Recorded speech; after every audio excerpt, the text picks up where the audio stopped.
Hello everyone. तो आज मैं बहुत टाइम के बाद फिर से एक वीडियो लेकर आ रही हूँ। और जैसे कि हम सब जानते हैं कि आज की जो सिचुएशन चल रही है अराउंड अस इज़ कोविड-19। तो उसी को ध्यान में रखते हुए मैंने आज का एक वीडियो बनाया है for home isolation care for covid positive.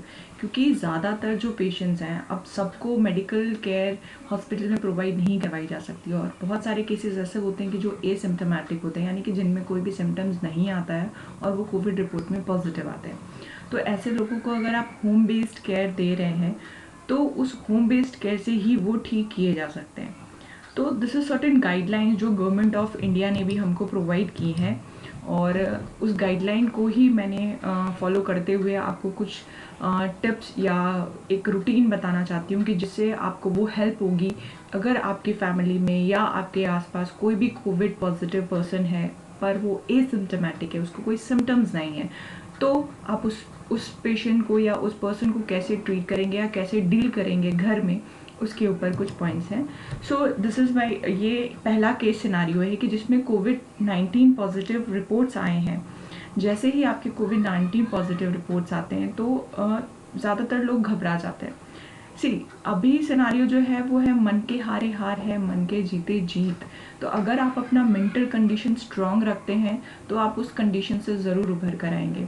So do not panic. सबसे पहला आपका स्टेप होगा कि आपको उसमें घबराना नहीं है, क्योंकि अगर एसिम्प्टोमेटिक है, कोई भी लक्षण नहीं आ रहे हैं आपको, तो आप घर में ही आइसोलेट किए जा सकते हो, यानी कि सेल्फ आइसोलेशन।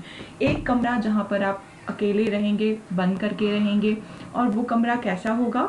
तो वो कमरा वेल वेंटिलेटेड होगा, यानी कि उसमें जो भी एक विंडो ज़रूर होनी चाहिए कि जहाँ पर आपको डायरेक्ट सनलाइट आनी चाहिए, उस रूम में हवा का और उजाले का आना जाना हो, वो बहुत ज़रूरी है ऐसे में। इसके अलावा जो पर्सन पॉजिटिव पाया गया है उसको ट्रिपल लेयर मास्क पहने रहना है। और जब भी कोई केयर गिवर उसके कमरे में आते हैं, प्रेजेंट होते हैं, तब उनको और उस केयर गिवर को दोनों को N95 मास्क पहनने ज़रूरी है। अनलेस तब तक वो ट्रिपल लेयर मास्क पहन सकते हैं। इसके अलावा एक गाइडलाइन ये है कि जब भी जो भी आप अपने बिलोंगिंग्स हैं, जैसे कि मास्क है, ग्लव्स है, या फिर आपके स्पूटम है, कुछ भी ऐसी चीज़ें हैं जो आपसे रिलेट कर रही हैं पॉजिटिव पर्सन से, तो ताकि ये आगे स्प्रेड नहीं हो, इसके लिए आपको उन चीज़ों को डिसइंफेक्ट करना पड़ेगा। तो उसको डिस्कार्ड करने के से पहले या बकेट में फेंकने से पहले उसको आपको 1% सोडियम हाइपोक्लोराइड सोल्यूशन से डिसइंफेक्ट करना होगा, कि जिससे उसके ऑर्गेनिज्म किल हो जाए। ये सोल्यूशन मार्केट में आसानी से अवेलेबल है। अगर आप किसी भी शॉप में या मेडिकल शॉप में जाके पता करेंगे तो आपको ये सोल्यूशन ईजिली मिल जाएगा। और ये आपको बकेट में या पानी में डालकर उसको क्लीन कर लेना है, और उसके बाद उसको डस्टबिन में डिस्कार्ड करना है, ताकि वो जो भी हमारे हेल्थ वर्कर्स हैं, फ्रंटलाइन वर्कर्स हैं, उनको वो आगे स्प्रेड नहीं हो। ओके, इसके अलावा अगर पॉसिबल है तो अपने कमरे की क्लीनिंग आप खुद कर सकते हैं, क्योंकि आपको पूरा दिन उसी कमरे में निकालना है। बेहतर है कि सेडेंटरी और लेटे रहने के बजाय आप अपने रूम की क्लीनिंग धीरे धीरे करते रहें, यूजिंग सेल्फ हाइपोक्लोराइड सोल्यूशंस। यही same sodium hypochlorite solution use करके आप मोपिंग कर सकते हैं अपने कमरे की, जैसे कि खिड़कियाँ हैं, दरवाजे हैं, नोब्स हैं, और डस्टिंग है टेबल्स की, वो आप खुद से कर सकते हैं। इसके अलावा जो भी आपके पर्सनल बिलोंगिंग कपड़े हैं, उनको आप डिटर्जेंट में डायरेक्टली वॉश करके और आप उसको ड्राई कर सकते हैं। उनको ड्राई करके सनलाइट में आप उनको सनलाइट में कर सकते हैं, उनको सुखा सकते हैं डायरेक्ट सनलाइट में, जिससे कि उसके ऑर्गेनिजम्स अपने आप किल हो जाएंगे। इसके अलावा आप यूज़ करते हैं कफिंग के लिए, स्पूटम के लिए, गागल्स के लिए जो बेसिन यूज़ कर रहे हैं, या फिर आप टॉयलेट जा रहे हैं तो वो टॉयलेट को फेनोलिक सोल्यूशन से आप खुद क्लीन कर सकते हैं टू प्रिवेंट दी स्प्रेडिंग। इसके अलावा क्या रूटीन आपको, ये तो था कि आपको किन चीज़ों का ध्यान रखना है, इसके अलावा आपको क्या रूटीन फॉलो करना है। क्योंकि आप जब एक 5 से 7 दिन के लिए कमरे में बंद है या 10 दिन के लिए कमरे में बंद है, तो आप अपना रूटीन भूल जाएंगे, राइट, कि आपको कैसे क्या चीज़ें फॉलो करनी है, या फिर आप खुद में बीमार फील करने लगेंगे। तो उस फीलिंग को हटाने सबसे ज़्यादा ज़रूरी है। तो उसमें आपको क्या फॉलो करना है? तो morning with at least 3 glass of look warm water, हल्का गुनगुना पानी, 3 ग्लास पानी सुबह उठते ही आप पीजिए। इसके अलावा माउथ क्लीनिंग करिए, या तो आप बीटाडीन सोल्यूशन यूज़ कर सकते हैं गार्गल्स के लिए, अगर नहीं तो सेंधा नमक डाल करके हल्के गर्म पानी से उसका गार्गल भी किया जा सकता है। इसके अलावा बेहतर होगा कि अगर कमरे की खिड़की से जहाँ से भी सनलाइट आ रही है उस सनलाइट में आप बैठ करके कुछ टाइम दिन का सुबह का सनलाइट लेते हुए योगा करें, प्राणायाम करें, सिम्हा क्रिया करें, ईशा क्रिया करें। और अगर ये इसकी मैं लिंक आपको बायो में भेज दूंगी जो आपको बताएगा कि प्राणायाम, सिम्हा क्रिया और ईशा क्रिया कैसे की जाती है। ये जो योगा आसन है आज के टाइम में ये आपकी लंग कैपेसिटी बढ़ाने के लिए बहुत ही इफ़ेक्टिव हैं। अगर आप इनको रेगुलर फॉलो करते हैं तो ये डेफिनेटली आपके लंग्स की कैपेसिटी को इंक्रीज़ करेंगे और जो हार्म हमारे कोविड के ऑर्गेनिज्म वायरस की वजह से हो रहा है हमारे लंग्स में वो कम से कम होगा और आप बेहतर रिकवरी पा सकेंगे। इसके अलावा उसके बाद आप ड्रिंक कर सकते हैं 1 कप काढ़ा। इसके अंदर आप टर्मरिक यूज़ करते हैं, जैसे कि जो भी आपके केयर गिवर हैं उनको आप बता सकते हैं कि या उनको पता होना चाहिए कि कैसे आपको काढ़ा चाहिए। 1 कप पानी गर्म करेंगे जिसके अंदर टर्मरिक, क्लोव्स, अगर 1 कप बना रहे हैं तो 2 cloves is enough, black pepper, काली मिर्च है, लौंग है, जिंजर है, ब्लैक सॉल्ट है, गिलोय जो है इम्यूनिटी बूस्टर का काम करता है। तो आप पतंजलि के स्टोर में भी गिलोय अवेलेबल होता है या फिर अगर आपको कहीं गार्डन्स में, पार्क्स में मिल जाता है गिलोय तो वो भी बेहतर होगा कि जिसको आप कूट करके यूज़ कर सकते हैं। सिनेमन्स यानी कि दालचीनी का पाउडर है, इन सबको मिला करके आपको 1 कप काढ़ा बनाना है और उसका सेवन करना है।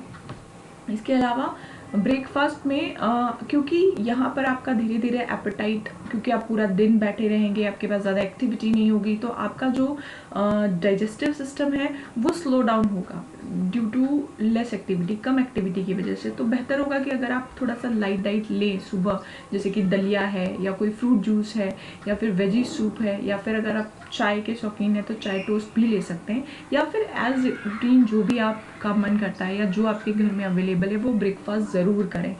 इसके अलावा ब्रेकफास्ट होने के बाद या लंच से 2-3 घंटे पहले आपको स्टीमिंग लेना है। स्टीमिंग, योगा और गागल्स ये बेसिक कंपोनेंट्स हैं टू ट्रीट दी कोविड, जिसमें आपको स्टीमिंग के समय किन किन बातों का ध्यान रखना है ये बहुत ज़रूरी है कि अगर आपने वेपोराइजेशन या स्टीमिंग ले रहे हैं तो आप उस वेपोराइजेशन में अजवाइन या मेथी यूज़ कर सकते हैं, क्योंकि अजवाइन का काम होता है आपके जो एयर पैसेज है उसको डायलेट करना, उसको सूद करना, जो हमारी बहुत खांसी कफिंग की वजह से बहुत ड्राई हो गई है तो उसको सूदिंग करता है, हल्का करता है, मॉइस्चर करता है। इसके अलावा जब आप स्टीम लेते हो तो आपको क्या ध्यान रखना है कि आपको फ़ैन क्लोज कर देने हैं और जब आप स्टीम ले रहे हो तब आपको डीप ब्रीद इन और डीप ब्रीद आउट करना है ताकि ज़्यादा से ज़्यादा स्टीम इनहेल और एक्सहेल आप कर पाएँ। इसके अलावा जैसे ही आपने स्टीम ले लिया है तुरंत उसके बाद, क्योंकि आपको पूरा पर्सपिरेशन होगा तो उसको अपने फेस को ड्राई करना है और अगर आपको लगता है कि आपको कफ एक्सपेक्टोरेट हो रहा है या आ रहा है तो आपको वो जितना एयर पैसेज क्लीन हो सकता है उतना ही हल्के तरह से कर देना है।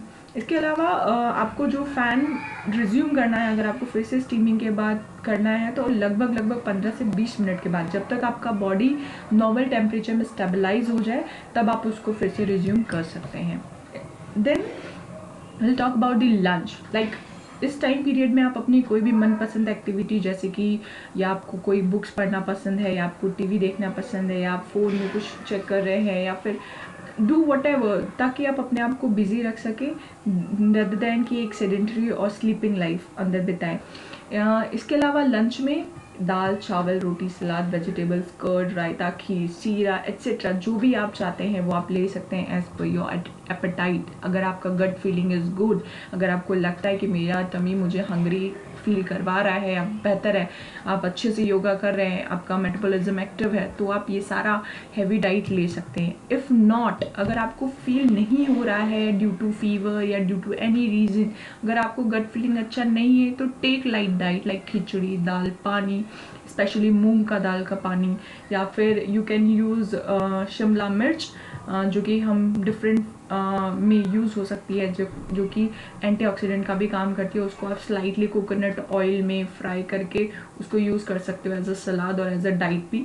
इसके अलावा दलिया की खिचड़ी, थोड़ा सा जैसे कुछ लोग मीठा अगर ज़्यादा पसंद नहीं कर पा रहे हैं तो आप उसकी दलिया की खिचड़ी सारी वेजीज को डाल करके, दलिया डाल करके उसमें नमक और हल्दी का तड़का लगा के भी उसको यूज़ कर सकते हो। It gives a better taste. इसके अलावा what you have to use है इसकी सीजनल फ्रूट। एटलीस्ट आपको एक सीजनल फ्रूट आफ्टर लंच, जब भी 2-3 घंटे के बाद आपको ज़रूरत है, या जूस के फॉर्म में या फ्रूट, एक बोल फुल फ्रूट आपको यूज़ करना है, जिसमें स्पेशली पपाया है, ऑरेंज है, मौसम्बीज़ है या मैंगो है, जो भी सीजनल अवेलेबल होता है वो आपको यूज़ करना है। और कीप इन माइंड कि जिन फ्रूट से काफिंग हो या सर्दियों वाले फ्रूट्स हो उनको कम से कम यूज़ करें। Dinner, yes you can take a dinner जैसा भी आपको फीलिंग है। अगर आप वॉक कर रहे हो 50-50 स्टेप, अगर आप चल रहे हो, आपको लग रहा है डाइट लेना चाहिए फुल, तो you can take a full diet. अगर नहीं तो फिर आप लाइट डाइट भी ले सकते हैं।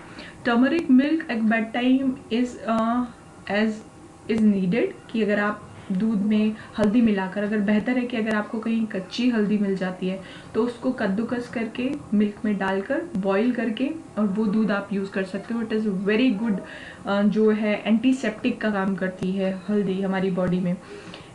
इसके अलावा अगर आप अपनी डाइट में एग, अंडा अगर आप खाते हैं तो आप अपने रूटीन में ऐड कर सकते हैं। अगर नहीं तो आप पनीर को भी ऐड कर सकते हैं। इट इज़ नॉट दैट कि आप हमेशा बहुत ज़्यादा अमाउंट में पनीर यूज़ करें, बट हाँ, अगर आप अफोर्डेबल है आपके लिए तो आप 100 ग्राम 50-100 ग्राम्स अराउंड पनीर ऐड कर सकते हैं। नहीं तो फिर अदर सोर्स ऑफ प्रोटीन जैसे कि सोया बरी है, सोयाबीन्स हैं या फिर मूंग है, ऐसे हाई प्रोटीन डाइट्स भी आप यूज़ कर सकते हैं। ड्रिंक एटलीस्ट लगभग, क्योंकि इसमें सबसे ज़्यादा ज़रूरत है हमें अपने बॉडी में हाइड्रेशन लेवल को बनाए रखने की। पानी की कमी ना होने पाए हमारी बॉडी में, तो आप एटलीस्ट 4 से 5 लीटर पानी ज़रूर पिए। और अगर हो सकता है, अगर आपको फीलिंग आता है कि आपको थोड़ा सा नॉशिया टाइप फील होता है, तो आप उस पानी में, अगर नहीं भी होता है तो भी उस पानी में आप तुलसी की पत्तियाँ और जिंजर, लाइक अदरक के पीसेस करके उसको ऐड कर सकते हो, ताकि वो अपने आप धीरे धीरे उसका एक फ्लेवर देगा आपको। एल्स, क्योंकि आप कुछ ज़्यादा एक्टिविटी नहीं करते हैं तो आपको लगभग जब हर एक मील के बाद, खाना खाने के बाद 50-50 स्टेप वॉक करना है, उसी रूम में चलते फिरते रहना है, ताकि वो डाइजेशन को भी हैम्पर नहीं करे। इसके अलावा ये तो हो गई हमारी डाइट की बात। इसके अलावा जिन चीज़ों का आपको ध्यान रखना है वो है मॉनिटरिंग। किन चीज़ों का मॉनिटरिंग इन ऐसे पेशेंट्स में करते रहना है, तो वो है टेम्परेचर, पल्स एंड SpO2। जो SpO2 आप जानते हैं कि ऑक्सीजन सेचुरेशन एवरी 4 आवर्ली कर सकते हैं। अगर फीवर नहीं है तो इट विल बी ओके। अगर फीवर कहीं भी फील होता है तो आप सिम्टोमेटिक ट्रीटमेंट जो भी प्रिस्क्राइब्ड है आपके मेडिकल ऑफिसर्स के थ्रू, वो आप यूज़ कर सकते हो। टेम्परेचर को 4 आवर्ली रिकॉर्ड कर सकते हो। SpO2 को इसलिए मेजर करना है कि it should not be less than 94%। 94 से कम नहीं होने पाए, इसका ध्यान रखना है। और इसको अगर मेंटेन रखना है तो आपको योगा, स्टीमिंग ज़रूर करते रहना है। इसके अलावा टू मेंटेन SpO2 लेवल, अभी हम देख रहे हैं बहुत ज़्यादा प्रोन पोजीशन पे एम्फेसिस हो रहा है कि जिससे आपकी क्या होती है कि लंग्स को ड्रेन आउट होता है, जो भी सिक्रीशन होता है वो आपको ड्रेन आउट करने के लिए हेल्पफुल होता है और वो इजीली बाहर निकल के आता है। जब वो बाहर निकलेगा तो ऑक्सीजन लेवल अपने आप ज़्यादा इनहेल हो पाएगा और वो बढ़ेगा। तो दिस इज़ व्हाट कि आपको प्रोन पोजीशन भी आप यूज़ कर सकते हो। इस वीडियो में मैंने ज़्यादातर इमेजेस यूज़ नहीं कर पाए हैं due to short of time, but I hope if you have any kind of query related to home care है या डाइट केयर है या किस तरह की डाइट ले, अगर आपको सिम्टम्स इस तरह के हैं, या फिर अपने हेल्दीनेस को बनाए रखने के लिए क्या करें, या एनर्जी ड्रिंक कैसी होती है जो आपको डाइजेस्ट भी हो जाए, तो अगर आपको इससे रिलेटेड कोई भी क्वेश्चंस हैं तो feel free to ask me in my blog and do subscription of my channel. और आप जैसे जानते हैं कि मेजोरिटी ऑफ केसेस हम घर पे ट्रीट कर सकते हैं, हम ट्रीट कर सकते हैं बिना पैनिक हुए। सिर्फ और सिर्फ हमको कुछ चीज़ों का ध्यान रखना है। So stay safe, stay healthy. ये बहुत ही टफ टाइम है and we will overcome with that. So I will resume my second case as soon as possible. Till that, thank you so much and stay safe and stay healthy.